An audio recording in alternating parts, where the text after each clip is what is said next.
A gente avalia agora mais alguns números sobre eleições. No estado de São Paulo, Jair Bolsonaro do PL tem 51,6% e Lula do PT 38,5% das intenções de votos para presidente nas eleições deste domingo.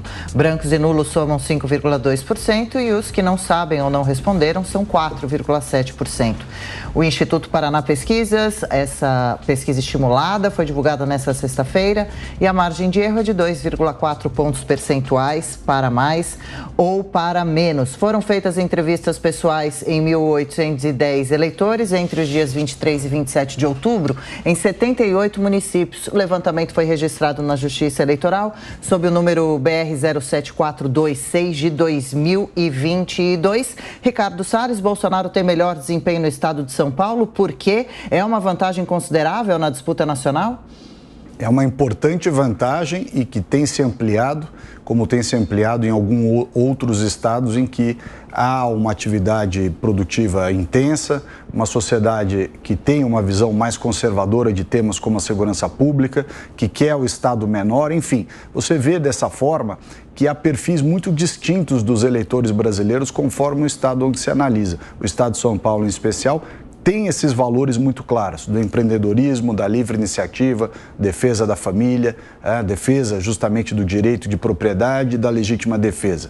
Essas são questões relevantes aqui no estado de São Paulo e essa é a razão pela qual o presidente Bolsonaro tem sim uma diferença muito grande em relação ao Lula, o maior colégio eleitoral do país e essa tendência vem se ampliando. Diogo Schelp, os números de São Paulo. Pois é, a estratégia de segundo turno das duas campanhas era muito concentrada no Sudeste e no Nordeste. No Nordeste, com o Bolsonaro querendo diminuir a vantagem que Lula teve por lá, no Sudeste uma tendência contrária, principalmente em São Paulo, de Lula tentando reverter a vantagem que Bolsonaro teve no primeiro turno. E em Minas, onde Lula ficou à frente, também Bolsonaro tentando reverter e diminuir essa vantagem ou até superar Lula com a ajuda do apoio do governador Romeu Zema. Outras pesquisas têm demonstrado aí nos últimos dias que, apesar de São Paulo ainda estar na mão de Bolsonaro e ter essa vantagem aparentemente garantida, em Minas ele não tem conseguido fazer essa reversão. E é isso que torna, inclusive, está aí dentro dos bastidores da campanha de Bolsonaro essa preocupação com o fato de que isso não foi atingido. Presidente Mota precisa focar em Minas e o paulista, em sua maioria, apoia Bolsonaro, então? Essa é uma notícia muito boa, mas o meu conselho continua o mesmo. Esqueçam as pesquisas, votem de acordo com a sua convicção, vote de acordo com o passado do candidato, examine os valores e as ideias de cada candidato. Principalmente, veja o que o candidato tem a dizer sobre crime, sobre drogas e sobre liberdade de expressão. Pela essa pesquisa, parece que a maioria dos paulistas já fez esse dever de casa.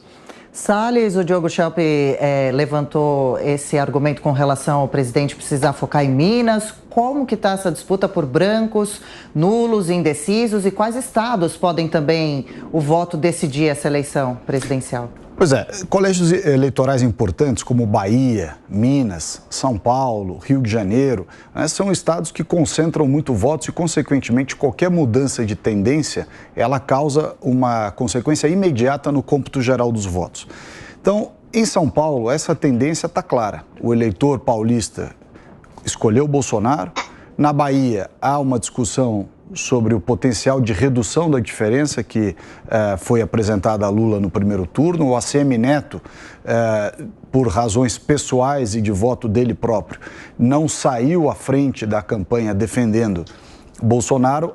O contrário aconteceu. O Bolsonaro foi leal às suas convicções e defendeu a ACM Neto. Agora, em Minas Gerais, de fato, há um componente mais complexo em razão do volume grande de municípios.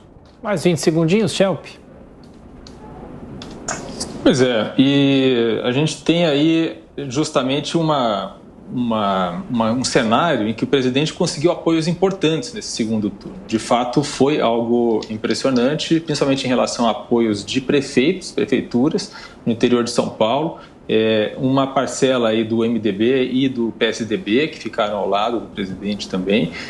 Tudo isso foi muito favorável a ele, mas nessa última semana ele teve notícias ruins principalmente em relação à prisão de Roberto Jefferson, em condições bastante lamentáveis, em que o Roberto Jefferson atirou 50 tiros contra a Polícia Federal, e também vazamento de planos planos econômicos de Paulo Guedes, que são ruins para a classe média, principalmente. Mota, para encerrar 20 segundos, tem debate importante, derradeiro hoje à noite, Lula e Bolsonaro, o Jornal da Manhã avalia amanhã.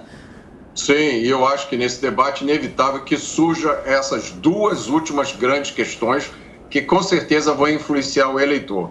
A volta da censura e agora essa questão das rádios.